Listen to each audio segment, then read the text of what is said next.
Hello students, मैं हूं दीपक sir और आप देख रहे हैं Aryabhatta coaching classes. Last lecture तक हम लोग पढ़ चुके थे electric field due to a straight rod जो कि चार्ज्ड हो। उसके बाद हम पढ़ चुके थे कि अगर कोई भी पॉइंट चार्ज को इलेक्ट्रिक फील्ड में रखेंगे तो क्या होगा, उसके stable equilibrium, unstable equilibrium, all those things हम लोग डिस्कशन कर चुके थे। हालांकि काफ़ी सिमिलर डिस्कशन चलता रहेगा जब तक इलेक्ट्रिक फील्ड खत्म नहीं हो जाता, फिर पोटेंशियल आएगा तो उसमें भी सिमिलर डिस्कशन चलते रहेंगे। तो हम पूरा डिस्कशन तो करते ही रहेंगे। तो आज का जो टॉपिक है वो एक्चुअली एक इम्पोर्टेंट टॉपिक है और उस टॉपिक का नाम है electric field due to charged ring. हम आज रिंग के बारे में पढ़ेंगे। चलिए पहले तो मैं आपको थोड़ा सा सिचुएशन बताता हूं कि हम कैसे उसका डेरिवेशन करेंगे, बाद में उसका फॉर्मूला आ जाएगा, उस फॉर्मूला को डायरेक्टली भी यूज करेंगे। तो काफ़ी मतलब सीक्वेंशियल चीज़ें चलने वाला है और पूरा का पूरा ये एक पैटर्न है जो कि अभी पढ़ेंगे, फिर मैग्नेटिक फील्ड में पढ़ेंगे, तो कंटिन्यूसली हम पढ़ते ही रहेंगे, मतलब सेम सिमिलर चीज़ें चलता रहेगा। तो आपको ध्यान से सीखना है ये चीज़, ताकि बाद वाले चैप्टर्स में हमें ईजी हो जाए, चीज़ें हम लोग अच्छे से समझ जाएं, है ना। चलिए तो पहले मैं बताता हूँ कि एक रिंग लिया हूँ मैं, आप देख सकते हैं यहाँ पे कि मैं एक रिंग लिया हूँ और इस रिंग के ऊपर चार्ज डिस्ट्रीब्यूटेड है ना।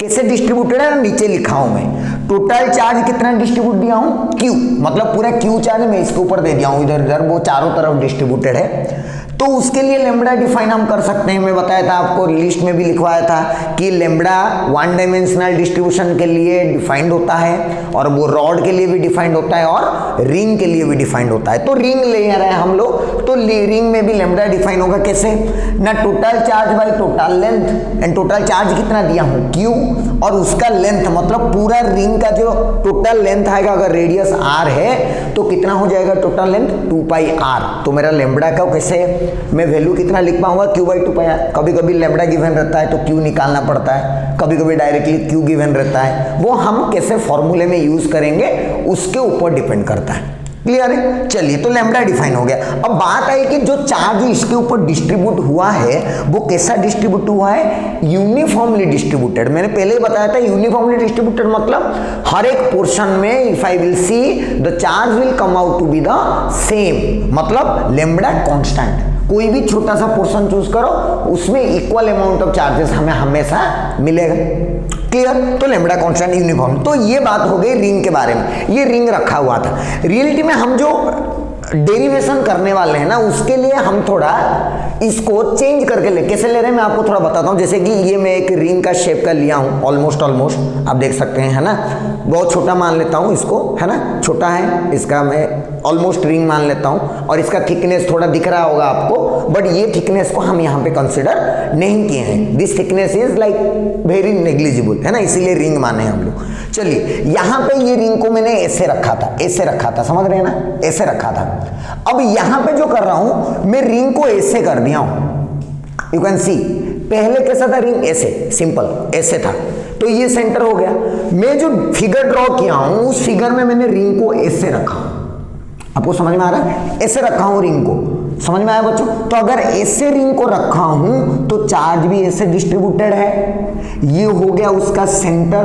अब इस सेंटर के सीधा में जो लाइन आएगा, ये वाला लाइन, डॉटेड लाइन जैसे कि आपको दिख रहा होगा, ये वाला, ये लाइन हो गया उसका एक्सिस, है ना। ये उसका क्या हो गया, एक्सिस। और P पॉइंट उसी लाइन के ऊपर है, मतलब क्या मैं बोल सकता हूं, P is a point on the axis, on the axis. कितने डिस्टेंस पर है देखो, P सेंटर से कितनी दूरी पर है, x दूरी में डिस्टेंस ले आऊं, x on the axis at A distance of x from centre. ये हो गया मेरा सेटअप के बारे में कि मैं कैसा डेरिवेशन करना चाह रहा हूं। आपको समझ में आ गया। रिंग यहां पे रखा हूं, है ना, रिंग ऐसा है, ये एक्सिस है, मुझे पॉइंट P पे इलेक्ट्रिक फील्ड चाहिए। और प्रॉब्लम ये है कि ये रिंग के जो हर एक पॉइंट है वो सब P से अलग अलग दूरी पे है, अलग अलग डायरेक्शन में। तो मैंने क्या किया ना, मैंने एक छोटा सा पोर्शन चूज किया इस रिंग का, जिसको मैंने लिखा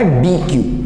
इसके ऊपर चूज करूंगा तो यहां पे चूज करूंगा ऐसे, ये छोटा सा पोर्शन दिख रहा है ना, यहाँ पे ऐसे, यहाँ पे ऐसे। तो मैं यहाँ से एक छोटा सा, बहुत छोटा सा पोर्शन चूज किया। अच्छा, जब छोटा सा पोर्शन चूज किया मैं उसके वजह से यहां पे इलेक्ट्रिक फील्ड लिखूंगा DE। क्यों? छोटा सा चार्ज चूज किया हूं DQ, तो उसके वजह से इलेक्ट्रिक फील्ड जो प्रोड्यूस होगा कितना होगा D। कोई पूछेगा सर इधर कैसे लिख दिया आप? क्योंकि हम पढ़े हैं इलेक्ट्रिक फील्ड का डायरेक्शन पॉजिटिव चार्ज के लिए होता है अवे, नेगेटिव चार्ज के लिए होता है टूवर्ड्स। तो ये पॉजिटिव लिया हूं मैं सारा, देख रहे होंगे आप, डिस्ट्रीब्यूट किया हूं। तो जो छोटा सा DQ चार्ज की वजह से यहाँ पे इलेक्ट्रिक फील्ड क्रिएट हुआ वो कितना हुआ DE, और वो इसी लाइन के अलॉन्ग हुआ। ऑलराइट, अच्छा अब अच्छी बात है। अब बात है कि अगर मैं इसका एग्जैक्टली ऑपोजिट यहाँ पे एक छोटा सा एलिमेंट लूंगा DQ, यहाँ पे एग्जैक्टली ऑपोजिट, मतलब समझ रहा है ना, रिंग ऐसा है तो एक ऊपर में लिया और एक नीचे में से दो ले रहा हूं। तो सोचो इसके वजह से जो इलेक्ट्रिक फील्ड आएगा वो इधर ऐसे कुछ आएगा D। समझ में आ रहा है मेरी बात? मैं क्यों दो लिया मैं आपको समझाऊंगा। मैं दो इसीलिए लिया क्योंकि आज ये एक्चुअली एक अच्छा टाइप का इंटीग्रेशन है, या हम इससे पहले भी इंटीग्रेशन किए थे, पर हमेशा जब भी वेक्टर क्वांटिटी का इंटीग्रेशन करना हो, जैसे हम फाइनाइट रॉड में किए थे, वेक्टर क्वांटिटी का इंटीग्रेशन करना हो और वो भी अलग अलग डायरेक्शंस में, तब हम उनको डायरेक्ट इंटीग्रेशन नहीं कर सकते, हमें कंपोनेंट्स में तोड़ना पड़ेगा। मैं बोला ओके, एक काम करता हूँ, कंपोनेंट में तोड़ता हूँ इसको ऐसे ऐसे, ये एंगल को थीटा मानता हूं तो ये एंगल थीटा हो जाएगा, वर्टिकली ऑपोजिट एंगल। D का कंपोनेंट इधर आएगा D cos थीटा और इधर आएगा D sin थीटा, इसका आएगा इधर D sin थीटा और इधर आएगा D cos थीटा। क्लियर है? अच्छा, दोनों आ गया। अब हम देख सकते हैं कि इसका जो DE के दो कंपोनेंट, इसका DE के दो कंपोनेंट, ये दो कंपोनेंट को अगर देखोगे तो D sin थीटा क्या हो जाएंगे? कैंसल। और अगर ये सर्कल जो है हम लोग लिए हैं तो सर्कल का हर एक ऑपोजिट में ऐसे वाले कंडीशंस प्रोड्यूस होंगे, तो क्या सारे का वर्टिकल कंपोनेंट क्या हो जाएगा? कैंसल आउट, है ना।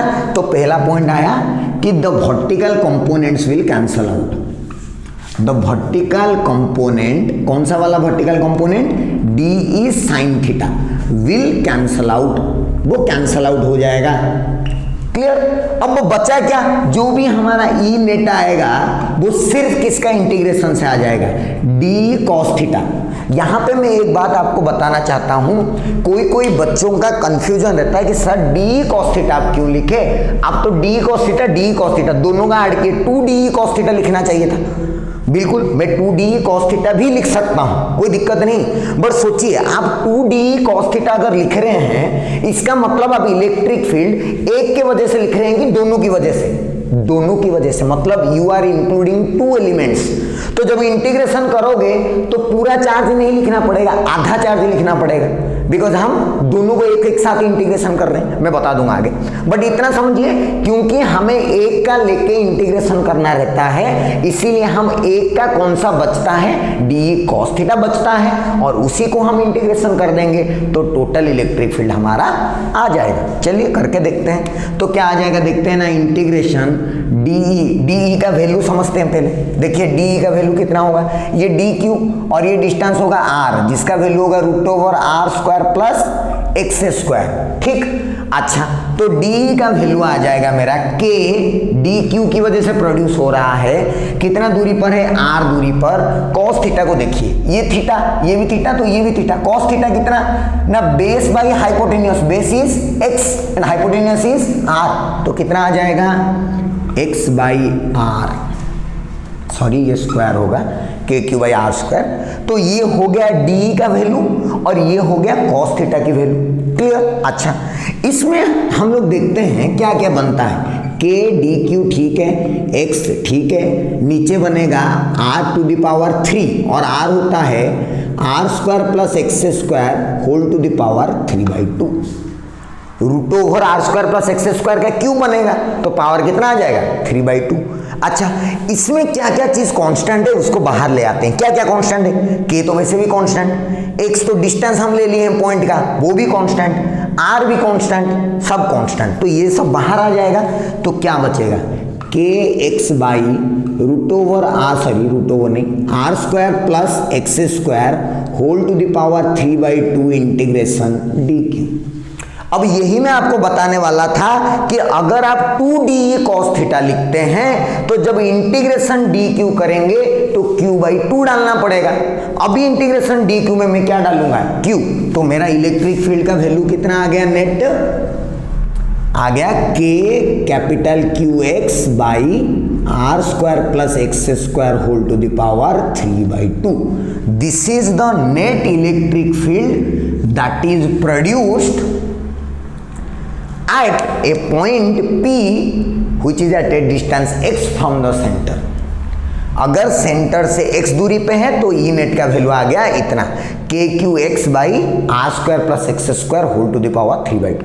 अच्छा, इसके इलेक्ट्रिक फील्ड तो वेक्टर क्वांटिटी होता है, ये तो उसका वैल्यू आ गया। डायरेक्शन देखिए किधर आया है, वर्टिकल वाले तो कैंसिल हो गए हैं, सिर्फ हॉरिजॉन्टल वाले बच्चे हैं, तो सारे इधर ही आए, सारे के सारे इधर ही ऐड हो जाएंगे। तो जो नेट आएगा उसका भी डायरेक्शन किधर आएगा, इधर। तो मैं डायरेक्शन के बारे में इधर लिख देता हूँ, इधर मैं ऐसे लिख देता हूँ, डायरेक्शन क्या होगा ना, अलोंग द एक्सिस, पहली बात अलोंग द एक्सिस पॉजिटिव के लिए अवे और नेगेटिव के लिए टूवर्ड्स।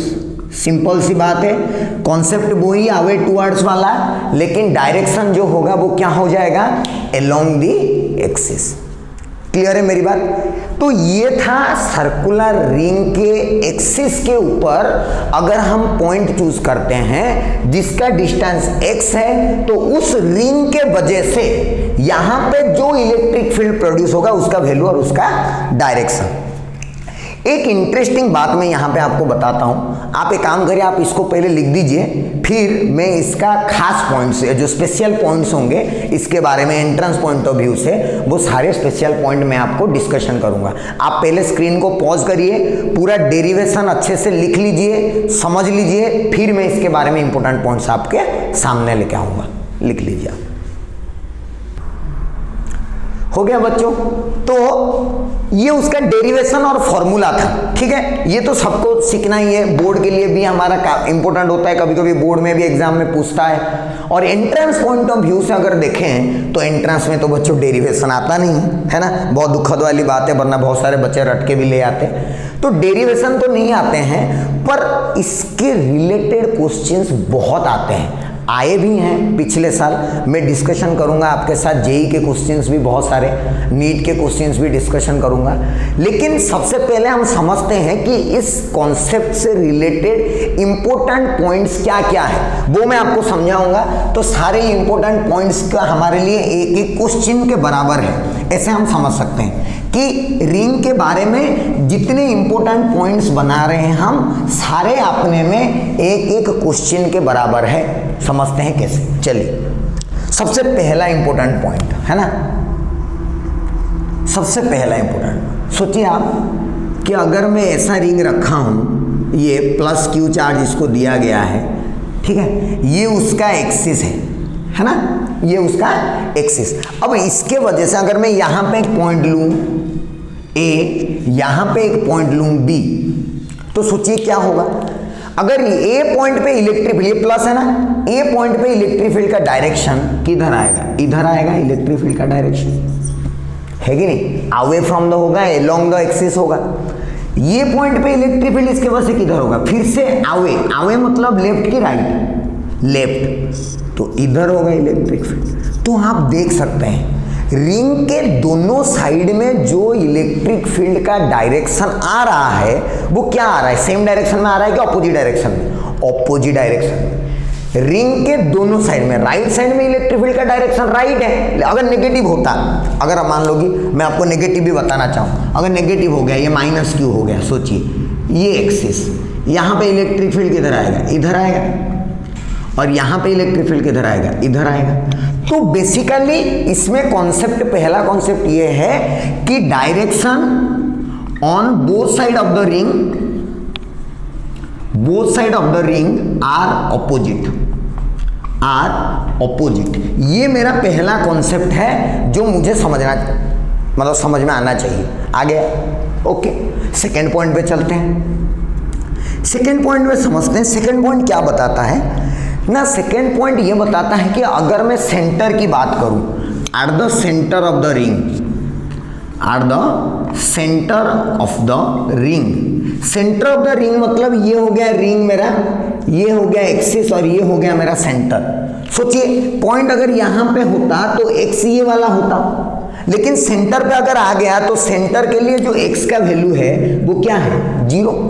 एक्स का वैल्यू जीरो तो ई का वैल्यू कितना होगा, K Q X by R square plus X square whole to the power 3/2। X का वैल्यू जीरो पुट करो तो आंसर क्या आएगा, जीरो।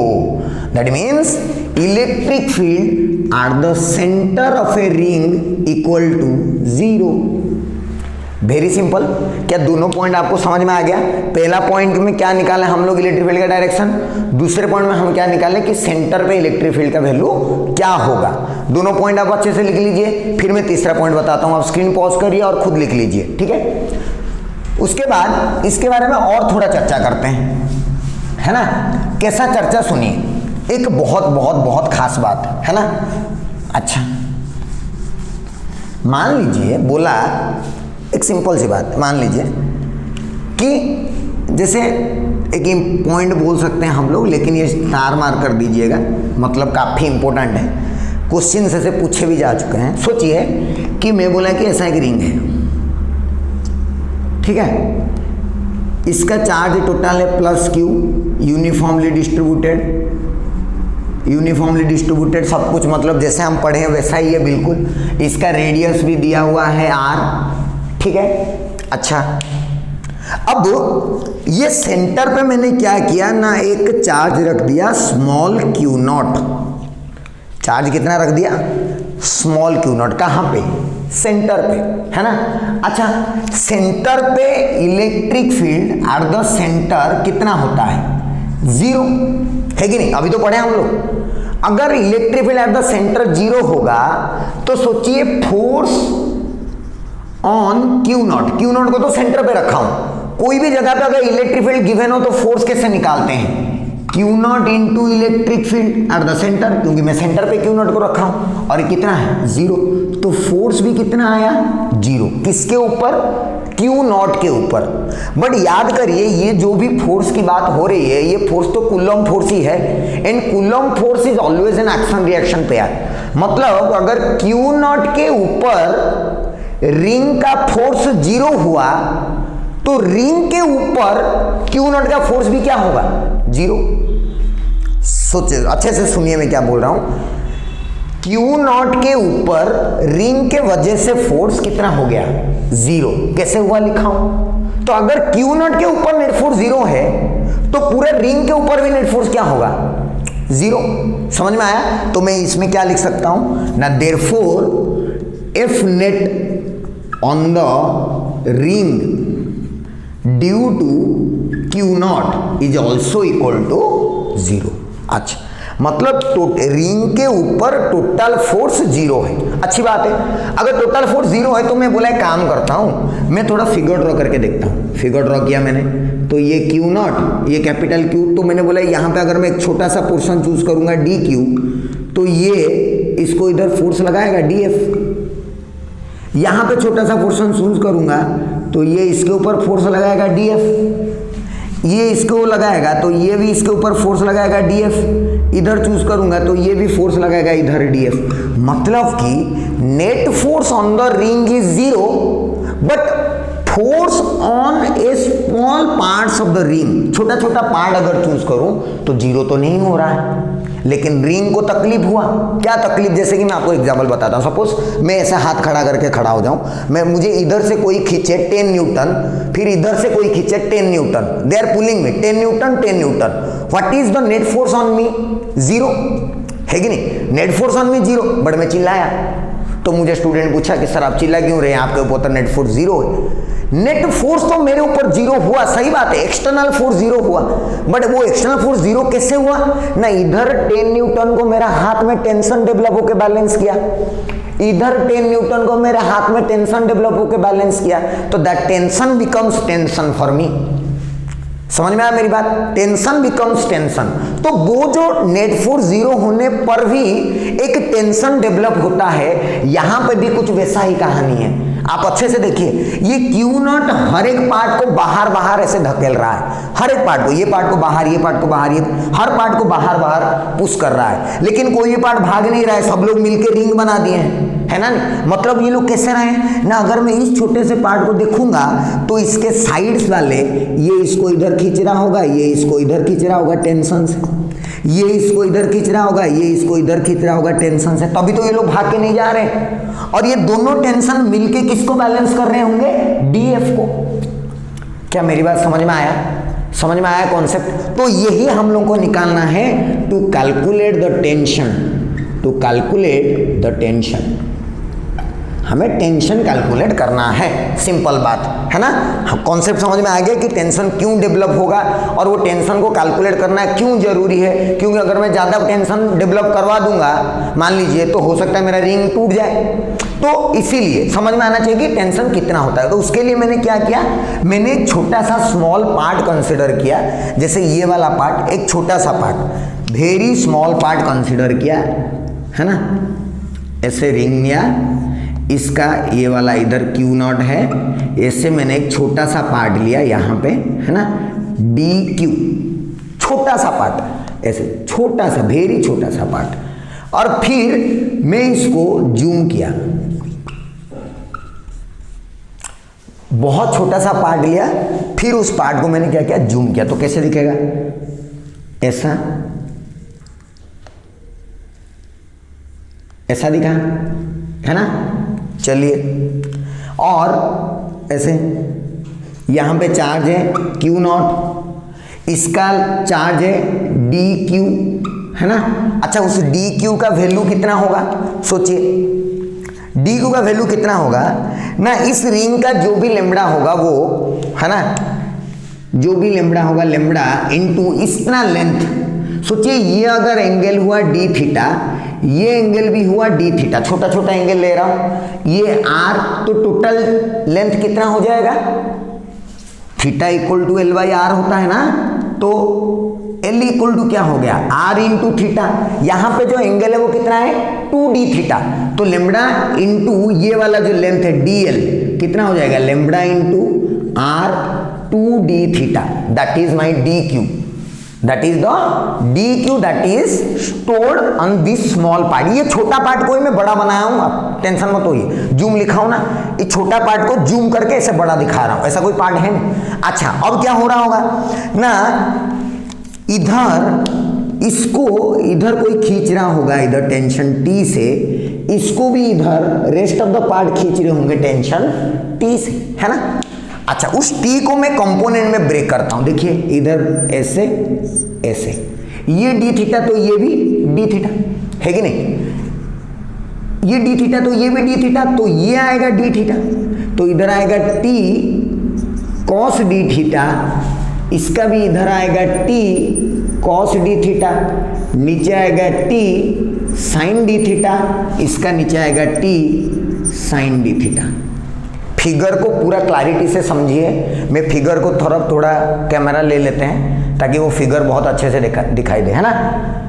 अच्छे से देखिए मैं क्या कर रहा हूं, मैं एक छोटा पार्ट को जूम किया हूं, इधर से टेंशन उधर से टेंशन लिख रहा हूं, एंगल के हिसाब से कंपोनेंट में ब्रेक कर रहा हूं, सही बात है। चल देखिए, ये T कॉस डी थीटा और ये कॉस T डी थीटा, ये दोनों कंपोनेंट ईच अदर को कैंसिल कर दिए।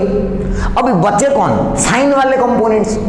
ये जो डी क्यू है, ये क्यू नॉट, ये तो इसके ऊपर फोर्स लगा रहा हो ना, इधर कितना डी एफ फोर्स लगा रहा होगा छोटे से पार्ट के ऊपर, के ये क्यू नॉट, इसका charge D Q by distance R square.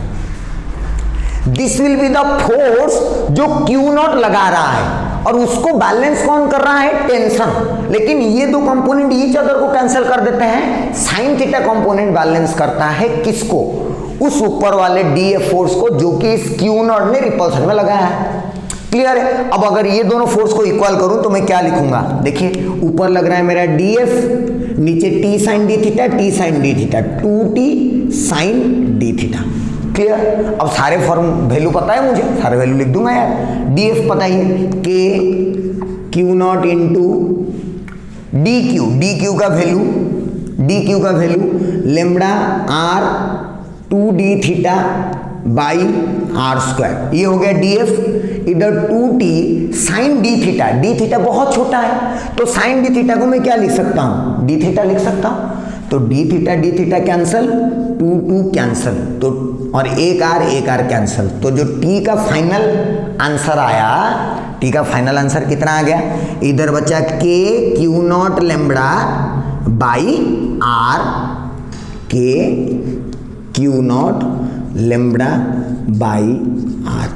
This is the tension that is developed in the in the ring में इतना टेंशन। मैं आपको ये क्वेश्चन इसीलिए बता रहा हूं क्योंकि सिमिलर टाइप के क्वेश्चन हमारे और भी आने वाले हैं और 11 में भी आप पढ़े होंगे। सर्कुलर मोशन में सेम टाइप होता है, जब हम कोई रिंग को ऐसे घुमाते हो तो उसके अंदर टेंशन डेवलप होता है तो हम सेंट्रीफ्यूगल फोर्स को बैलेंस करते हैं। वैसे मैग्नेटिज्म में हम लोग पढ़ेंगे कि अगर हम किसी को घुमा रहे हैं तो उसके ऊपर भी फोर्स लगता है, वो सारी चीजें हम लोग पढ़ेंगे। लेकिन एक कॉमन जो चीज हम सीखेंगे वो क्या है, जब भी हमें कोई रिंग के अंदर टेंशन डेवलप करने के लिए ऐसा वाला क्वेश्चन आ जाए, सबसे पहले उसका एक छोटा पोर्शन लीजिए, उस छोटा पोर्शन को जूम करके ड्रॉ करिए, उसको जूम करके ड्रॉ करने के बाद दोनों साइड टेंशन लिख के कंपोनेंट में ब्रेक करिए, फिर उसके ऊपर जो भी फोर्स लग रहा है, यहाँ पे इलेक्ट्रोस्टैटिक लग रहा है, जब रिंग को घुमा रहे होंगे तो सेंट्रीफ्यूगल लग रहा होगा, जब मैग्नेटिज्म में देखेंगे तो मैग्नेटिक फोर्स लग रहा होगा, कुछ एक फोर्स आएगा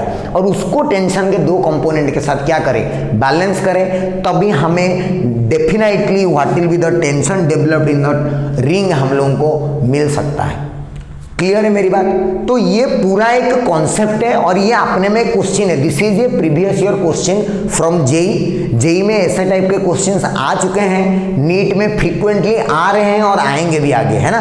तो आपको सीखना जो चीजें, बाकी फॉर्मूला रटने की जरूरत नहीं है क्योंकि लैम्बडा कभी नहीं दिया होगा, कुछ और दे दिया होगा, तो आपको समझना पड़ेगा, उसी हिसाब से कैलकुलेशंस होंगे। क्लियर है? तो this is what I am concluding कि हमें कभी भी ऐसे सिचुएशंस आए तो हम उसमें टेंशन निकाल सकते हैं। आप फिर से एक बार अच्छे से देखिए पूरा डेरिवेशन को, देन मैं इसके आगे बताता हूं आपको।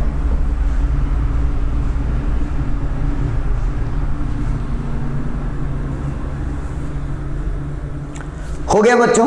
तो ये टेंशन कैलकुलेशन हो गया। और ये टेंशन क्यों आया? नेट फोर्स जीरो होने के बावजूद भी F net on the ring due to Q naught is zero, but on each part of the ring there are some force acting. चलिए इसको और थोड़ा आगे बताते हैं। क्या आगे बताता हूं, सुनिए आप ना। जैसे कि मैं अभी क्या बोला आपको कि अगर रिंग है, रिंग के ऊपर चार्ज डिस्ट्रीब्यूटेड है तो उसके सेंटर पे इलेक्ट्रिक फील्ड जीरो होगा, है ना। एक कोई भी चार्ज रिंग का, ऐसे चार्ज रिंग ले लिया मैं, है ना। ये नेक्स्ट कॉन्सेप्ट है ना। चार्ज रिंग ले लिया मैंने, इसके सेंटर पे इलेक्ट्रिक फील्ड क्या होगा? Zero. E at centre equal to zero. अगर मैं यहाँ पे चार्ज रखा कुछ क्यू नॉट, ये प्लस क्यू है, ठीक है, इस पे चार्ज रखा क्यू नॉट, तो फोर्स ऑन क्यू नॉट भी कितना? जीरो। क्यू नॉट पे फोर्स भी क्या हो गया? जीरो। अच्छा, फोर्स ऑन क्यू नॉट अगर zero, therefore Q naught is in equilibrium. Equilibrium में है क्यू नॉट। इक्विलिब्रियम का मतलब ही वही होता है जिसके ऊपर नेट फोर्स क्या होगा? जीरो। अच्छा, फिर से पुरानी बात कि अगर इक्विलिब्रियम की बात आ गई तो there are two possibilities, either the equilibrium will be a stable equilibrium और it will be a unstable equilibrium. और स्टेबल है कि अनस्टेबल है हम कैसे डिसाइड करते हैं ना? We decide that by displacing it. तो एक काम करते हैं, डिस्प्लेस करते हैं यार, बिल्कुल डिस्प्लेस करते हैं। चलिए इधर रखा मैंने ऐसे क्यू नॉट, ओके। तो यहाँ पे जीरो था, मान लीजिए कि मैंने इसको यहाँ डिस्प्लेस कर दिया, this is the displacement, x displace कर दिया। अच्छा सोचिए, जैसे ही मेरा चार्ज यहाँ पे आ गया, here is my Q not now. अब सोचिए ये प्लस क्यू था, इसके वजह से यहाँ पे जो इलेक्ट्रिक फील्ड आएगा वो तो इधर आ जाएगा, है कि नहीं। इलेक्ट्रिक फील्ड इधर आ गया तो force on Q not, force on Q naught भी किधर लगेगा? राइट साइड, है कि नहीं। Therefore Q naught will go away. तो कैसा इक्विलिब्रियम? Unstable equilibrium. कैसा इक्विलिब्रियम? Unstable equilibrium. लेकिन अगर इसी रिंग पे प्लस क्यू लेके अगर मैं यहां पे माइनस क्यू नॉट रखूं, माइनस क्यू नॉट मतलब नेगेटिव चार्ज, तो सोचिए अब इसको अगर मैं यहां पे डिस्प्लेस कर दिया माइनस क्यू नॉट, तो यहां पे इलेक्ट्रिक फील्ड किधर है, इधर इलेक्ट्रिक फील्ड है, तो जो फोर्स लगेगा फोर्स किधर लगेगा, इस साइड लगेगा। Therefore minus Q naught will come back.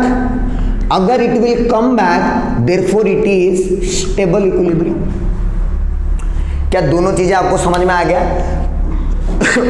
अगर रिंग का जो सेंटर है, रिंग के सेंटर पे इलेक्ट्रिक फील्ड जीरो होता है, तो जो भी चार्ज रखो उसके ऊपर फोर्स भी क्या होता है, जीरो, मतलब वो चार्ज इक्विलिब्रियम में है। अगर रिंग प्लस है में प्लस रखा तो कैसा आएगा, अनस्टेबल। रिंग प्लस है में माइनस रखा तो कैसा आ जाएगा, स्टेबल। उसका उल्टा सोचिए, रिंग माइनस होगा मैं माइनस रखूंगा तो क्या आएगा, अनस्टेबल। रिंग माइनस होगा मैं प्लस रखूंगा तो क्या आएगा, स्टेबल। और फिर से पुरानी बात रिपीट होगी अभी कि जब भी स्टेबल इक्विलिब्रियम होगा तभी उसका एसएचएम के कंडीशंस बनेंगे, और अगर एसएचएम के कंडीशंस बनेंगे तो हमें टाइम पीरियड भी कैलकुलेट करना पड़ेगा। क्लियर है मेरी बात? तो आप चाहते हो तो मैं आपको वो वाला भी कंसेप्ट बता देता हूं कि कैसे टाइम पीरियड कैलकुलेट करेंगे, है ना। तो पहले ये चीज आप लिख लीजिए कि स्टेबल है क्या अनस्टेबल है। बाकी मैं बता देता हूं कि अगर स्टेबल है तो उसका एसएचएम होगा कि नहीं होगा, अगर एसएचएम होगा तो कौन से कंडीशन में होगा, फिर अगर एसएचएम हो गया तो उसका टाइम पीरियड क्या होगा, वो मैं अभी आपको बताने वाला हूं। ठीक है, तो देखिए हम ये पता कर दिए कि भाई ऑपोजिट चार्ज रखने से ही वो स्टेबल होता है। मतलब ये प्लस क्यू रखा तो मुझे यहां पे क्या रखना पड़ेगा, माइनस क्यू नॉट, है ना। अच्छा, हम अभी क्या करेंगे, टाइम पीरियड एसएचएम है कि नहीं ना, यहाँ पे डिस्प्लेस कर दिया हम लोग, कितना डिस्टेंस x, है ना। तो यहाँ पे आ गया, अगर यहाँ पे आ गया तो इसके ऊपर फोर्स लग जाएगा इधर F, कितना ना, Q naught into E. Q not है, चार्ज का वैल्यू है क्यू नॉट, माइनस लिखने की जरूरत नहीं क्योंकि मैं डायरेक्शन लिख दिया हूं, और यहाँ पे जो भी इलेक्ट्रिक फील्ड प्रोड्यूस हुआ होगा उसको ई। चलिए वैल्यू लिखते हैं, ये एफ नेट की वैल्यू है ना, क्योंकि यही एक नेट फोर्स लग रहा है, इनटू इलेक्ट्रिक फील्ड की वैल्यू के क्यू बाई कितना दूरी पर है, X, X by R square plus X square whole to the power 3/2, है ना। ये मेरा एफ नेट आया। इसमें आप देख सकते हैं इधर नेट फोर्स है, ठीक है, इधर ऊपर एक्स प्रोपोर्शनल टू डिस्प्लेसमेंट, वो भी ठीक है, लेकिन नीचे एक एक्स स्क्वायर प्रॉब्लम कर रहा है। और हम फिजिक्स में ऐसे अजम्पशन कई बार यूज करेंगे, if X is very very small then R, X का वैल्यू जो है वो आर से बहुत छोटा है, X is very very less than R, तब मैं क्या बोल सकता हूं ना, R square plus X square. सोचो एक्स बहुत छोटा है, मतलब आर अगर 1000 है, एक्स का वैल्यू 0.00000001, उसको स्क्वायर और छोटा, तो क्या this will be almost equal to R square. X square का वैल्यू ही कुछ नहीं। अब इसको अगर मैं यहाँ पे पुट करूंगा तो मेरा एफ नेट कैसा दिखेगा, देखिए एफ नेट दिखेगा के capital Q small Q naught X by R square का पावर 3/2, तो ये 2 कैंसल, आर क्यूब आ गया तो कितना आ गया, K capital Q Q naught X by R cube. Now this F net is proportional to X, मतलब ये कैसा करे, क्या करेगा this charge, therefore Q naught will minus Q naught will execute SHM, execute SHM. और इसका condition क्या आया ना, X is very small, X is very small, मतलब ये चार्ज एसएचएम करेगा अगर मैं उसको स्मॉल डिस्प्लेसमेंट दूंगा। अगर उसको ज्यादा डिस्प्लेसमेंट दे दिया तो नीचे एक्स स्क्वायर आ जाएगा, ये वाला टर्म, तो वो एसएचएम नहीं करेगा। तो एसएचएम करेगा कब, जब उसका डिस्प्लेसमेंट क्या हो, very small, X is very small. तो फिर टाइम पीरियड क्या आएगा भाई साहब, टाइम पीरियड सोचिए, एफ नेट आ गया, एफ नेट यहाँ आ गया तो मैं डायरेक्ट लिख देता हूँ, एफ नेट आ गया मेरा K capital Q Q naught X by R Q, तो एक्सेलरेशन आ जाएगा K Q Q naught by M R Q into X, तो ये वाला टर्म मेरा क्या बन गया, ओमेगा स्क्वायर। तो टाइम पीरियड आ जाएगा 2π√over M R Q by K capital Q Q naught. So this will be the time period of SHM performed by this minus q naught that was placed at the ring center of the ring and it is displaced by a small distance x। JEE advance में ऐसे type के questions आ चुके हैं कि ये SHM करेगा कि नहीं, कौन से कंडीशन के लिए करेगा। ऑप्शंस होते हैं कि it will perform SHM for any value of x, it will perform SHM only for small displacements. ऐसे बहुत सारे क्वेश्चंस आ चुके हैं और उसका टाइम पीरियड कैलकुलेट करना भी हमारे लिए कोई बड़ी बात नहीं है। This is the time period that we calculated. तो आप अच्छे से इस डेरिवेशन को देखिए और इसके कंडीशंस को याद डेफिनेटली रखिए। जब भी SHM का बात आता है तो उसके रिगार्डिंग उसके साथ एक कंडीशन एसोसिएट हो जाता है, मोस्टली इलेक्ट्रोस्टैटिक्स चैप्टर में, मैग्नेटिज्म चैप्टर में। तो हमें इस चीज़ों पे ध्यान देना है। जैसे उसमें भी मैं इससे पहले भी जब SHM का क्वेश्चन कराया था तो भी बताया था, फिर दो चार्ज के बीच में भी जब बताया था तब भी बताया था कि अजम्पशंस के साथ x स्मॉल होता है तभी ये लोग SHM कर लेते हैं, वरना ये लोग SHM करते ही नहीं है क्योंकि वो इक्वेशन सेटिस्फाई ही नहीं करता है। क्लियर है बच्चों? तो आप देख के इसको लिख लीजिए, फिर मैं अगला बात आपको बताता हूं। हो गया?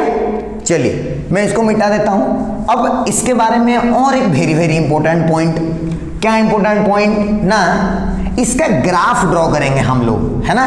ग्राफ में ऑलरेडी आपको सिखाया था ड्रॉ करना, किसमें, 2 पॉइंट चार्जेस का ग्राफ ड्रॉ करना सिखाया था। आज हम इस रिंग का ग्राफ ड्रॉ करना सिखाएंगे। कैसे सीखेंगे मैं आपको दिखा देता हूं, है ना। देखिए यहां से शुरू करता हूं। देखिए मान लो ये रिंग है, ठीक है, ये एक्सिस। कुछ चीजें हम लोग समझते हैं। पहले तो कोई भी डिस्टेंस पे जो ई का वैल्यू आया वो आया KQX by R square plus X square whole to the power 3/2, ऐसा कुछ आया हमारा, है ना, ऐसा ही आया कुछ। ओके, अब इसको देख के तो लग नहीं रहा है कि इसका लाइन स्ट्रेट लाइन होगा यार, टेढ़ा मेढ़ा ही कुछ लाइन होगा डेफिनेटली, है ना, टेढ़ा मेढ़ा ही होगा, देख के ही पता चल रहा है। अच्छा, और कुछ चीजें समझते हैं। सेंटर पे इलेक्ट्रिक फील्ड कितना है, 0। अगर मैं इन्फानाइट को चला जाऊंगा तो फिर से इलेक्ट्रिक फील्ड क्या होगा, 0। इस साइड इन्फानाइट को आ जाऊंगा तो फिर से इलेक्ट्रिक फील्ड क्या होगा, 0। मतलब इतना समझ में आ गया कि भाई इलेक्ट्रिक फील्ड इधर 0 होना है, ठीक, इधर इन्फिनिटी पे जाके 0 होना है, इधर फिर से इन्फिनिटी पे जाके 0 होना है। अच्छा, इस साइड इलेक्ट्रिक फील्ड का डायरेक्शन किधर है, राइट साइड, राइट मतलब ऐसे, राइट है तो मैं क्या लूंगा, पॉजिटिव। इधर इलेक्ट्रिक फील्ड का डायरेक्शन क्या है, लेफ्ट साइड डायरेक्शन, तो इसको मैं क्या लूंगा, नेगेटिव। मतलब इस साइड अगर positive electric field graph draw करूंगा तो इस साइड नेगेटिव। अच्छा सोचो, यहां पे 0 से स्टार्ट होगा, फिर 0 पे खत्म होना है, तो जाके कहीं पे तो उसको ऐसे मुड़ना पड़ेगा, उसको जाके कहीं से तो ऐसे मुड़ना पड़ेगा, तभी तो जाके वो 0 पे वापस आएगा। पॉजिटिव लिया हूं मैं, लेकिन क्यों, राइट साइड डायरेक्शन है। अगर ये प्लस क्यू है तो, माइनस क्यू है तो उल्टा हो जाएगा, और क्या। यहां पे नेगेटिव मतलब नीचे ड्रॉ करूंगा, मतलब ये ग्राफ ऐसा कुछ आएगा, ऐसा कुछ आएगा। सो अगर आप अच्छे से देखेंगे तो इलेक्ट्रिक फील्ड का जो वेरिएशन बनता है किसके वजह से, एक सर्कुलर चार्ज रिंग के वजह से, वो ऐसे 2 पहाड़ बनते हैं, है ना, इधर एक पहाड़ इधर एक पहाड़, और ये एग्जैक्ट रिफ्लेक्शंस होते हैं। इधर जैसे वेरी हो रहा है इधर भी एग्जैक्टली वैसे ही वेरी होगा, क्योंकि डायरेक्शन खाली उल्टा होता है, बाकी वैल्यू तो उतना ही रहता है ना, इसलिए ग्राफ ये बन गया, है ना।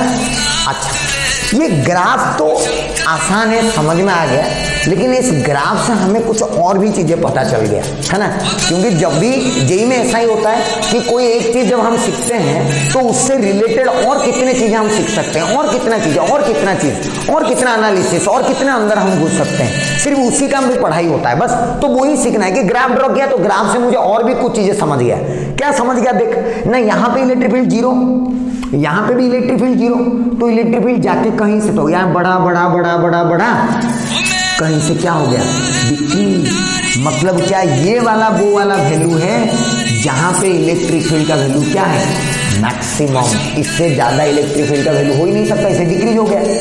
अब ये जो मैक्सिमम हुआ, ये कुछ तो डिस्टेंस है ना, यहाँ पे ये वाला डिस्टेंस है x0, तो क्या x0 is the distance from the ring where the electric field is maximum. तो मैं क्या बोल सकता हूं, therefore electric field due to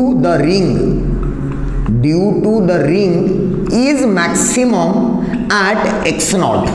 ये मुझे एक स्टेटमेंट मिला कि भाई इलेक्ट्रिक फील्ड का वैल्यू जो है वो मैक्सिमम है कहां पे, एक्स नॉट पे। अब एक्स नॉट का वैल्यू क्या है वो देखते हैं, सोचिए कैसे निकालेंगे। फाइंड एक्स नॉट, कितने दूर पे होता है, फाइंड एक्स नॉट, है ना। एक्स नॉट का वैल्यू ढूंढते हैं, कैसे ढूंढेंगे सोचिए। कोई भी चीज का पहले तो एक्स पे, कोई भी एक्स पे जो इलेक्ट्रिक फील्ड है जो फंक्शन ऑफ एक्स, एक्स क्या है, X is the distance from the centre, कितना होता है K Q X by R square plus X square whole to the power 3/2, ये होता है इलेक्ट्रिक फील्ड। सोचिए अगर मुझे मैक्सिमम वैल्यू चाहिए कभी भी, for maximum value for E max, क्या लिखूंगा, derivative of X with respect to X equal to 0।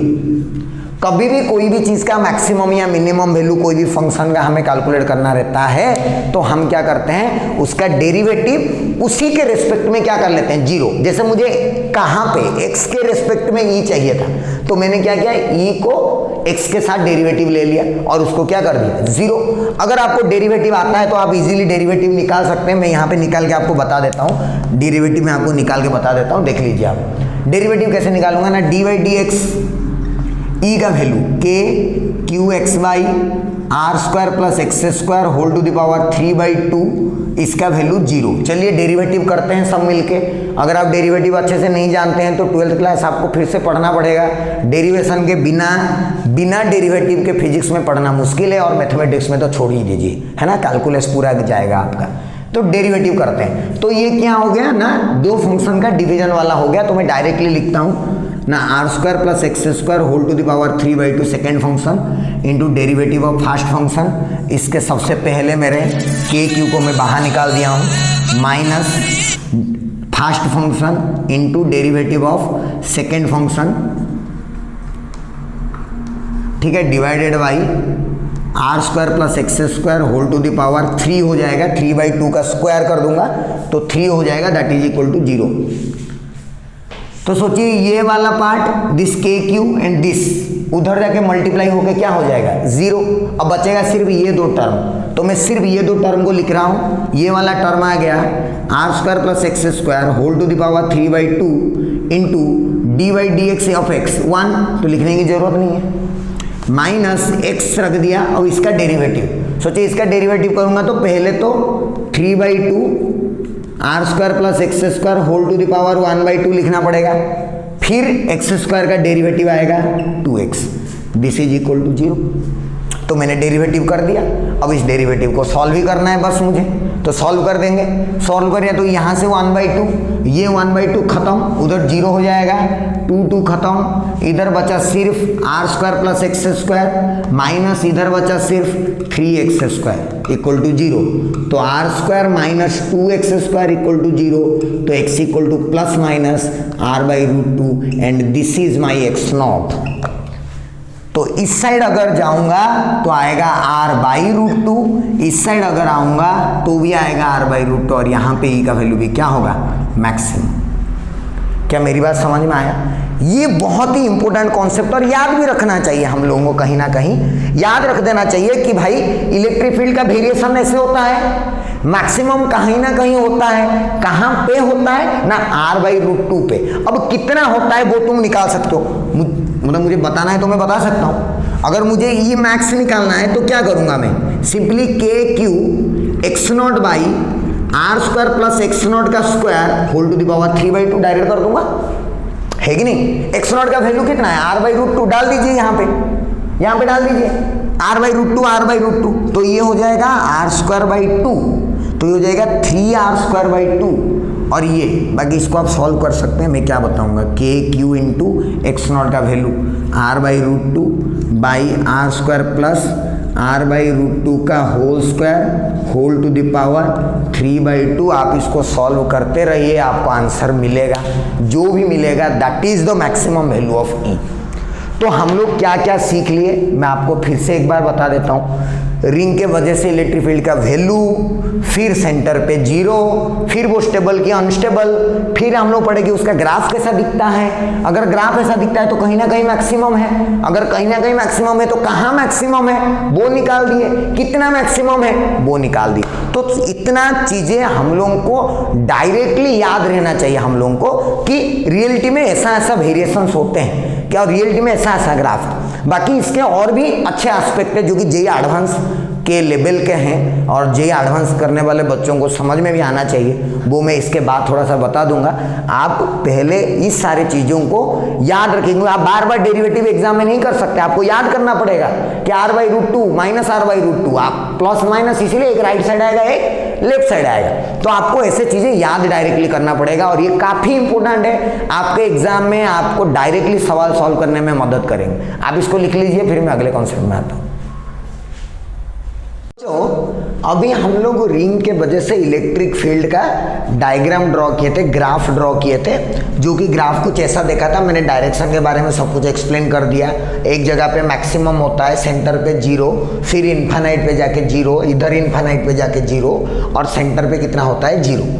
चलिए, तो इसमें और एक टाइप का एक इम्पोर्टेंट क्वेश्चन बनता है और इम्पोर्टेंट कॉन्सेप्ट बनता है। क्या इम्पोर्टेंट कॉन्सेप्ट बनता है सुनिए ना। जैसे कि अगर मैं बात करूं ये वाले पॉइंट पे कुछ डिस्टेंस है, मान लीजिए x1, ठीक है, तो मतलब मैं रिंग के सेंटर से x1 दूरी पर एक पॉइंट ले रहा हूं और उस पॉइंट पे कुछ भी इलेक्ट्रिक फील्ड हो सकता है। ऐसे यहां पे इलेक्ट्रिक फील्ड कुछ होगा E। तो अगर मैं फिर से सेम जगह पे देखिए ऐसे ऐसे ऐसे ऐसे यहां पे ये वाला जो पॉइंट है x2, इस पॉइंट पे भी जो इलेक्ट्रिक फील्ड है उसका भी वैल्यू कितना है E, क्योंकि ये सेम लेवल पे है, मतलब इसका और इसका, मतलब मुझे ऐसे दो पॉइंट हमेशा मिलेंगे जहां पे इलेक्ट्रिक फील्ड का वैल्यू सेम होने वाला है। समझ में आ गया मेरा बात? तो अगर सेम होने वाला है इलेक्ट्रिक फील्ड का वैल्यू, तो उससे क्या एक अच्छा क्वेश्चन बनता है। मैंने सुनिए, मैं बताता हूँ, जेईई एडवांस में पूछा हुआ सवाल है। एक अच्छा क्वेश्चन बनता है। क्या क्वेश्चन ना, अगर ऐसा एक रिंग है ऐसे में, तो सोचिए ये प्लस क्यू है मान लीजिए, इसका रेडियस भी हम r ले लेते हैं। इसके ऊपर अगर मैं यहाँ पे एक पॉइंट चार्ज रखूँ q और मास m का, एक चार्ज रखा जिसका चार्ज है स्मॉल q और मास m, तो क्या होगा सोचिए ना, इसके वजह से ऊपर लगेगा इलेक्ट्रिक फील्ड E और नीचे लगेगा mg। तो अगर E = mg हो गया तो क्या मेरा ये वाला चार्ज जो है वो इक्विलिब्रियम में आ जाएगा? बिल्कुल। अच्छा, लेकिन अच्छी बात ये है, सोचिए ये mg तो हमेशा लग रहा है, ये मान लीजिए कि दिस डिस्टेंस इज x1, तो क्या similarly there will be a distance x2 जहां पे सेम इलेक्ट्रिक फील्ड एग्जिस्ट कर सकता है कि नहीं? समझ में आया मेरी बात? तो मैं बताना ये चाह रहा हूं कि अगर दो जगह इलेक्ट्रिक फील्ड इक्वल हो सकता है तो दो ऐसे पोजीशन मुझे रिंग के ऊपर मिलेंगे जो दोनों की इक्विलिब्रियम को बिलोंग करेंगे। तो अगर मुझे पूछा जाए number of positions for equilibrium, तो मेरा आंसर क्या होना चाहिए? 2। अगर एक रिंग ऐसे रखूं, उसके ऊपर कहीं पे भी मैं अगर एक चार्ज को रखता हूं जो, और उसका अगर मुझे इक्विलिब्रियम में लाना है, इसका इलेक्ट्रिक फील्ड और mg को बैलेंस करा के, तो सिंस इलेक्ट्रिक फील्ड दोनों जगह सेम हो सकता है, इसीलिए उस पॉइंट के ऊपर दोनों जगह फोर्स का बैलेंस हो सकता है। तो इक्विलिब्रियम के कितने पॉइंट बन जाएंगे? 2 पॉइंट। अच्छा, 2 पॉइंट बनेंगे। अब बात आती है जब इक्विलिब्रियम होता है तो स्टेबल या फिर अनस्टेबल, स्टेबल या फिर अनस्टेबल, इसकी बात आती है। थोड़ा डिस्कशन कर लेते हैं, बाकी उसके बाद टाइम पीरियड भी आ जाएगा तो निकाल सकते हैं आप, कोई बड़ी बात नहीं। सोचिए 2 है, एक ये जहां पे x1 दूरी पे लेता हूं मैं, और एक ये जहां पे थोड़ा दूर x2 दूरी पे लेता हूं मैं, मतलब ये डिस्टेंस इज x2। देख सकते हैं आप, x2 बड़ा वाला है और x1 छोटा वाला है। अब यहाँ पे चार्ज बैलेंस है, यहाँ पे भी चार्ज बैलेंस्ड है कि नहीं? अब सोचते हैं हम अगर स्टेबल या फिर अनस्टेबल इक्विलिब्रियम में जब डिसाइड करते हैं तो करते क्या है, डिस्प्लेस करते हैं बेसिकली। मान लीजिए मैंने इस वाले पार्टिकल को थोड़ा सा नीचे डिस्प्लेस कर दिया x, यहां पे थोड़ा सा नीचे मतलब मेरा एक जो डिस्टेंस है वो x1 से कम हो गया। इधर देखिए डिस्टेंस x1 से अगर कम होगा तो इलेक्ट्रिक फील्ड का वैल्यू भी क्या होगा, कम होगा। मतलब ये नीचे आया और उसके ऊपर जो ऊपर इलेक्ट्रिक फील्ड वैल्यू लगा वो क्या हो गया, कम। तो ये वाला क्या होगा, भाग जाएगा। देयरफॉर ये वाला जो हो जाएगा ये कौन सा इक्विलिब्रियम हो जाएगा, अनस्टेबल। समझ में आ गया आपको? फिर से बता देता हूं, एक बार ध्यान से सुन लीजिए। जैसे ही मैंने इसको नीचे लिया मतलब मेरा यहां से रिंग से जो डिस्टेंस है वो कम हुआ। x1 से डिस्टेंस जब कम हुआ तो इलेक्ट्रिक फील्ड का वैल्यू भी कम हुआ। और इलेक्ट्रिक फील्ड किधर लग रहा था, ऊपर। तो अगर इलेक्ट्रिक फील्ड का वैल्यू कम हुआ तो ऊपर वाला फोर्स कम हुआ। लेकिन mg तो हमेशा उतना ही लगता है, तो क्या ये इसको भाग जाएगा। So therefore it will not return to its equilibrium position. और ये कौन सा इक्विलिब्रियम हम कहलाएंगे, इसको अनस्टेबल इक्विलिब्रियम। क्लियर है मेरी बात? चलिए अब उस पे ध्यान देते हैं। सोचिए x2 में है, सिंपल वही बात करते हैं। अब x2 से थोड़ा सा नीचे इसको डिस्प्लेस करा देते हैं, x यहां पे है ना। x2 से नीचे मतलब x2 से पीछे।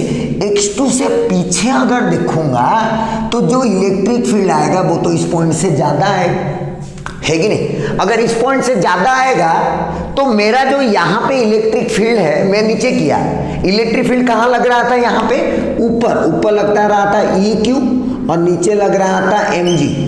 यहाँ पे जो इलेक्ट्रिक फील्ड लग रहा है वो क्या हो गया, ज्यादा। मतलब ऊपर वाला फोर्स ज्यादा हो गया तो ये फिर क्या करेगा, वापस चला जाएगा। Therefore it will corresponds to stable equilibrium. ये एक बहुत ही इंपॉर्टेंट कॉन्सेप्ट है जिसको डायरेक्टली जेईई एडवांस में भी पूछ सकता है। तो आपको ध्यान से समझना है कि अगर रिंग के ऊपर, एक्सिस के ऊपर मैं चार्ज को बैलेंस करना चाहता हूं mg के साथ, तो वैसे वाले पोजीशन मुझे दो मिलेंगे। क्यों दो मिलेंगे? क्योंकि r/√2 से पहले और r/√2 के बाद दो पॉइंट पर इलेक्ट्रिक फील्ड का वैल्यू सेम होता है। अगर इलेक्ट्रिक फील्ड का वैल्यू सेम हुआ तो बैलेंस होने वाले पॉइंट भी कितने होंगे, दो। उसमें से जो पास वाला है वो वाला इक्विलिब्रियम कौन सा होगा, अनस्टेबल। और जो दूर वाला है x2 वो वाला क्या होगा, स्टेबल। पूरी एनालिसिस मैंने आपको बता दी। क्लियर है? तो आप इसको और एक बार अच्छे से देख लीजिए और कॉन्सेप्ट को नोट कर लीजिए। और इसके ऊपर SHM वाले प्रॉब्लम में आपको ऑलरेडी बता हुआ हूं, आप देख लीजिए। फिर हम आगे बढ़ते हैं और कुछ इलेक्ट्रिक फील्ड का। हो गया होगा बच्चों? तो अगर बच्चों हो गया है तो जो नेक्स्ट टॉपिक है ना वो थोड़ा सा डेरिवेशन रिलेटेड टॉपिक है। मैं आपको हालांकि फॉर्मूला भी याद रखने के लिए सजेस्ट करूंगा। बाकी डेरिवेशन तो सीखना ही चाहिए, बिल्कुल सीखना चाहिए। पर ना बोर्ड एग्जाम में आपको पूछने वाला है, ना ही कोई एंट्रेंस में इसका डेरिवेशन काम में आने वाला है। बट बस फिजिक्स में इंटीग्रेशन सीखने के लिए हम इस टाइप के डेरिवेशन करते हैं। जैसे कि मैं पहला वाला बता देता हूं आपको। पहला वाला है electric field due to a disc. Electric field due to disc, एक डिस्क के वजह से, है ना। तो डिस्क के वजह से कैसे करेंगे, बस वो तरीका मैं बताता हूं, आप ध्यान से सुनिए। सोचिए कि ये पूरा का पूरा डिस्क दिया है ऐसे, है ना, राइट। डिस्क का चार्ज दिया है Q, तो इस डिस्क के लिए क्या दिखाता है, सिग्मा। इसका रेडियस ले लेता हूं मैं कैपिटल R, इसका रेडियस कैपिटल R ले लेता हूं मैं, है ना। सिग्मा डिफाइन होगा क्योंकि मैं बताया था डिस्क टू डायमेंशनल, इसका एरिया पे चार्ज डिस्ट्रीब्यूट होता है। तो कितना हो जाएगा ना, Q बाई इसका एरिया कितना, पाई r², है ना। इसका एरिया पाई r²। तो चार्ज अपॉन एरिया इसका सिग्मा आ गया। आपको कभी सिग्मा भी दे सकता है, Q भी निकाल सकते हैं, यह हम पढ़ चुके हैं, राइट। चलिए सिग्मा दे दिया। अब मुझे क्या करना है ना, इसका एक्सिस, ये इसका एक्सिस है, यहाँ पे कुछ डिस्टेंस है x, ये पॉइंट है P। मुझे फाइंड करना है electric field at point P। Clear? This is my question, and question आप समझ सकते हैं, डेरिवेशन समझ सकते हैं, हालांकि फॉर्मूला जो आएगा हम उसको याद रखना चाहिए हम लोगों को, है ना। चलिए, तो अगर मैं क्या कर सकता हूं ना, ये डिस्क में हर तरफ चार्ज डिस्ट्रीब्यूट है, हर तरफ, है ना, सरफेस एरिया पे। तो मैंने क्या किया, मुझे तो रिंग का पता है, तो हम हमेशा रिंग डिस्क को जो ब्रेक करते हैं वो रिंग में ब्रेक करते हैं। कैसे रिंग में ब्रेक करते हैं मैं आपको दिखाता हूं। जैसे कि मान लीजिए मैंने एक ऐसा वाला रिंग चूज किया जिसका ये वाला रेडियस है कुछ y, और इसका ये वाला जो डिस्टेंस थिकनेस है ये है dy। दिख रहा है आपको, दिख रहा है, ये है y और ये dy। मैं ब्लैक में लिख देता हूं, this is y and this thickness is dy। ये एक रिंग बन गया, सोचिए। अब मैं बोलूंगा कि द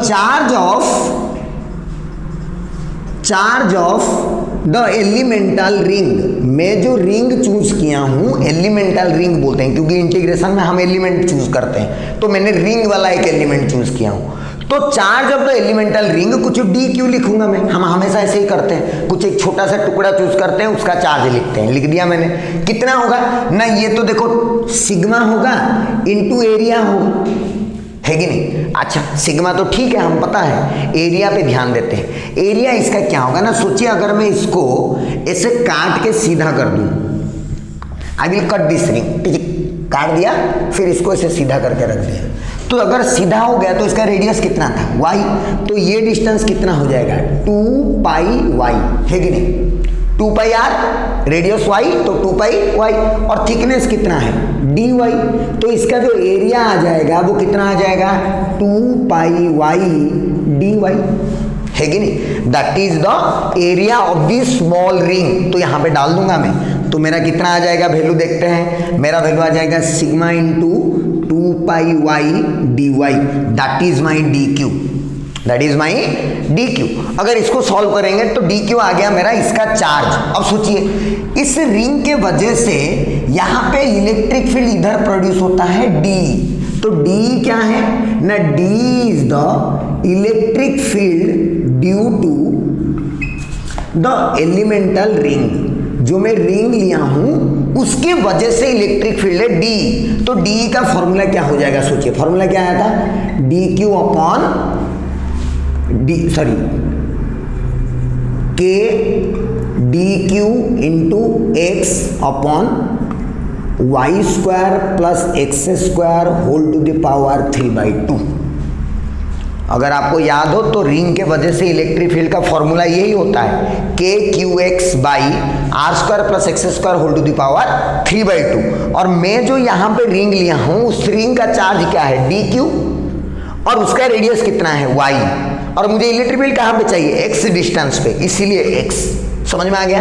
तो this is the D E due to this. अब इससे जितने भी रिंग बनेंगे सबका इलेक्ट्रिक फील्ड तो उधर ही बनेगा, जितने भी मैं ऐसे रिंग एलिमेंट रिंग चूज करूंगा सबका इलेक्ट्रिक फील्ड एक ही डायरेक्शन में बनेगा।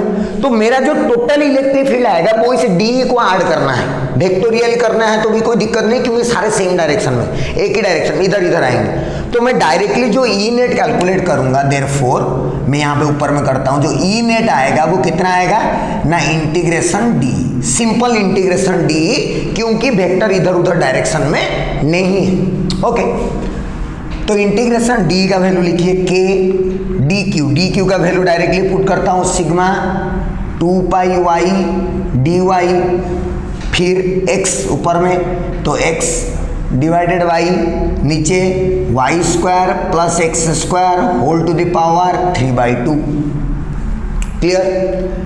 अब ऐसे इंटीग्रेशन अगर आपको आता हो तो अच्छी बात है, वरना मैं बता दूंगा इंटीग्रेशन कहाँ से कहाँ करना है। वेरिएबल कौन है y, तो y का चेंज कहाँ से कहाँ हो रहा है 0 से r, क्योंकि मुझे पूरा डिस्क को करना है इंटीग्रेशन, है ना। तो पूरा 0 से r तक अगर इंटीग्रेशन करूंगा तो कैसे आएगा, देखिए सारे कांस्टेंट टर्म बाहर ले आते हैं, k sigma 2 pi x constant बाहर आ गया, बाकी बचा ऊपर integration y dy upon Y square plus X square whole to the power 3/2। इसमें सब्स्टिट्यूशन करना रहता है। अगर आप इंटीग्रेशन नहीं सीखे हैं तो ऐसे टाइप के इंटीग्रेशन क्या करते हैं, सब्स्टिट्यूशन। जैसे नीचे वाई स्क्वायर है उसको क्या ले लूँ टी, वाई स्क्वायर को कितना ले लूँ टी, तो मेरा 2y dy कितना आ जाएगा, dt है कि नहीं, डेरिवेटिव ले लिया। अब मेरा y dy ऊपर है तो y dy का वैल्यू क्या आ जाएगा, y dy का वैल्यू आ जाएगा dt/2। अब इसको यहाँ पे पुट करेंगे, इंटीग्रेशन को सॉल्व करेंगे 0 से r तक, तो मेरा आंसर आएगा। मेरा यहाँ पे जगह बचा नहीं है इसलिए मैं कर नहीं रहा हूँ, आप एक बार इसको अच्छे से लिख लीजिए, और चाहेंगे तो मैं उसका डेरिवेशन भी कर लूँगा। तो आप वीडियो को पॉज करिए, पूरा एक बार डेरिवेशन लिखिए, फिर उसका इंटीग्रेशन के लिए आप अभी आगे देख लीजिए, मैं सॉल्व कर देता हूँ, वरना आप खुद से ट्राई कर लेंगे तो अच्छी बात है। ठीक है, पॉज करिए, सब कुछ लिख लीजिए। मैं इंटीग्रेशन को सॉल्व करता हूँ, यहाँ पे इसको मिटा देता हूँ, है ना, और इंटीग्रेशन को सॉल्व कर देता हूँ मैं। आप वीडियो को पॉज करिए और लिख लीजिए पहले। अब इंटीग्रेशन को सॉल्व करते हैं। इंटीग्रेशन क्या बन गया आफ्टर सब्स्टिट्यूशन, है ना, आफ्टर सब्स्टिट्यूशन क्या इंटीग्रेशन बन गया देखते हैं। बाहर क्या बचा है, के जो ई नेट आएगा वो क्या आएगा, के सिग्मा 2πx, इतना रहा, कोई दिक्कत नहीं। यहाँ पे इंटीग्रेशन ऊपर y dy के बदले क्या डालेंगे, dt/2, नीचे y² प्लस x² था, इसको क्या लिखूंगा मैं, t plus x² whole to the power 3/2। अब वैल्यू डालते हैं, मैं y कहाँ लिया हूँ, t इक्वल टू y² लिया हूँ, तो 0 का स्क्वायर आएगा 0, r का स्क्वायर आएगा r², तो मैं 0 से r², क्योंकि मेरा वेरिएबल कौन हो गया, t, तो वैल्यू भी मुझे किस में लिखने पड़ेंगे, t में, इसीलिए। अब इस इंटीग्रेशन को आसानी से आप सॉल्व कर सकते हैं, मैं कर देता हूं आपके लिए सॉल्व इंटीग्रेशन को। क्या आएगा, इधर आएगा k सिग्मा 2 और 2 तो कैंसिल हो जाएगा, कोई दिक्कत नहीं है, तो k सिग्मा πx, इसको सॉल्व करते हैं, ये 1/t हो गया, और 1/t का इंटीग्रेशन क्या होता है, 1/t का इंटीग्रेशन बताइए जल्दी से। यहाँ पे t का पावर कितना है, 3/2, तो क्या हो जाएगा, t to the power -3/2 + 1/-3/2 + 1, simple integration. और कहाँ से कहाँ तक, 0 से r² तक।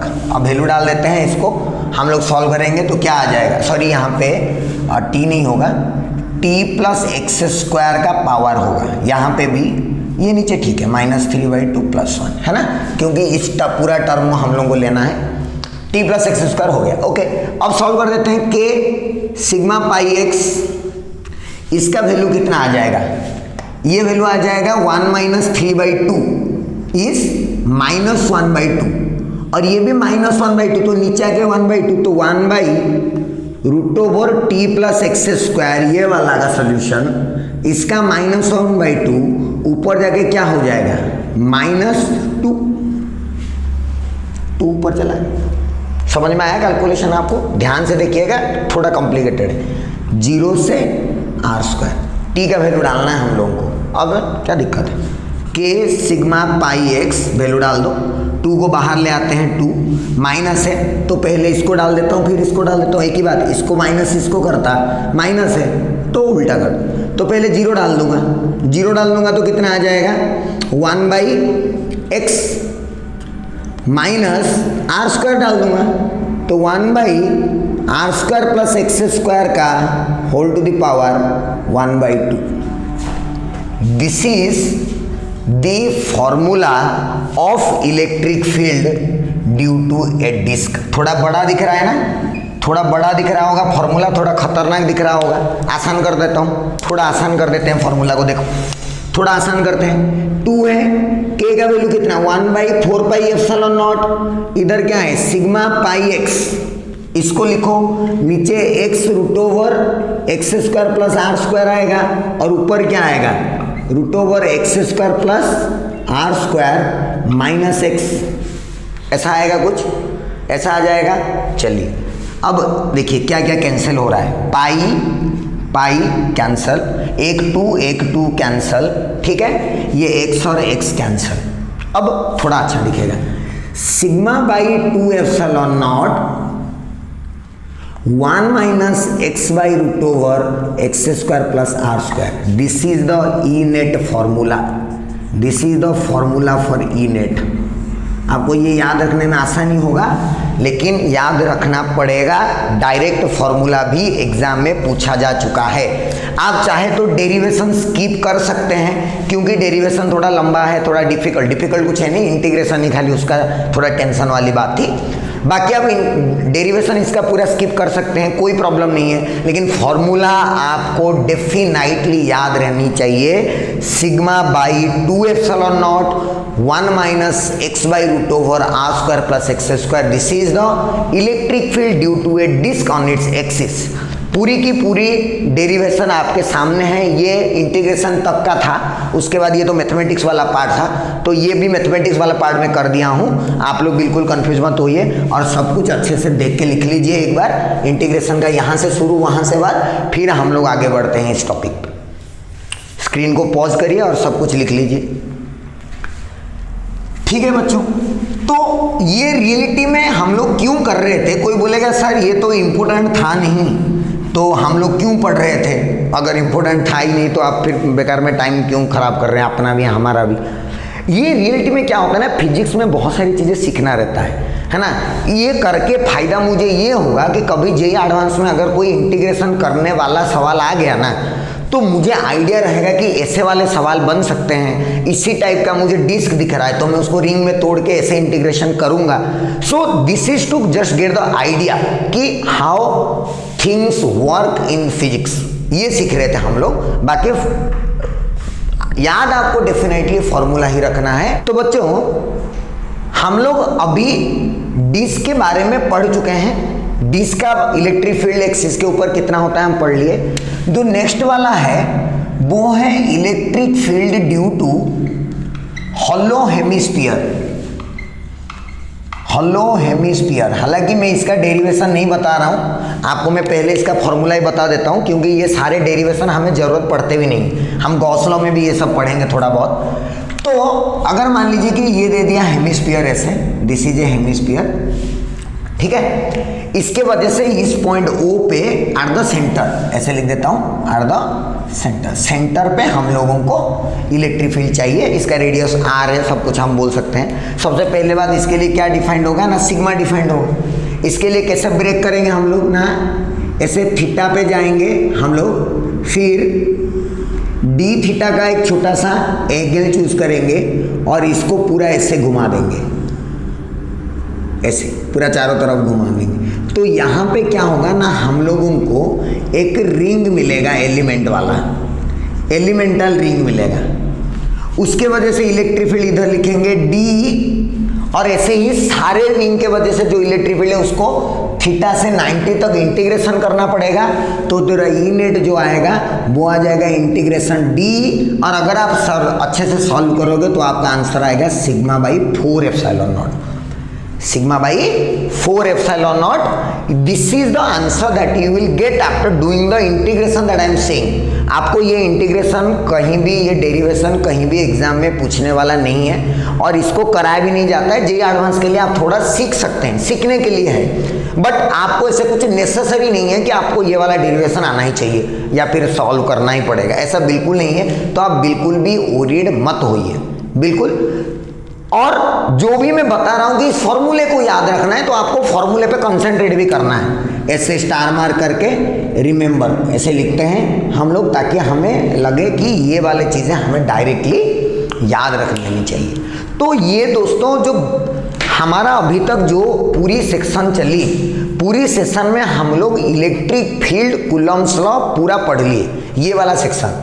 और ये इलेक्ट्रोस्टैटिक 1 का सबसे पहला टॉपिक होता है, इसीलिए हमें इसको बहुत टाइम भी लगता है और सीखना भी पड़ता है इंटीग्रेशन वगैरह। हालांकि आगे हमारे चीज़ें बहुत आसान होने वाली है।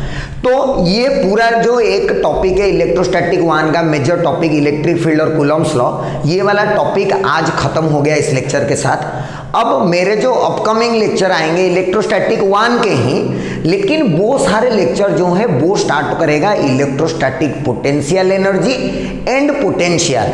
उसके बाद हम लोग इलेक्ट्रोस्टैटिक 2 में चलेंगे, जब हमारा इलेक्ट्रोस्टैटिक पोटेंशियल खत्म हो जाएगा। क्लियर है? तो आज का लेक्चर में यहीं पे खत्म करता हूं, और आगे हम लोग नेक्स्ट टॉपिक, जो नेक्स्ट टॉपिक है नेक्स्ट सेशन में हम लोग पढ़ेंगे electrostatic potential energy. Thank you.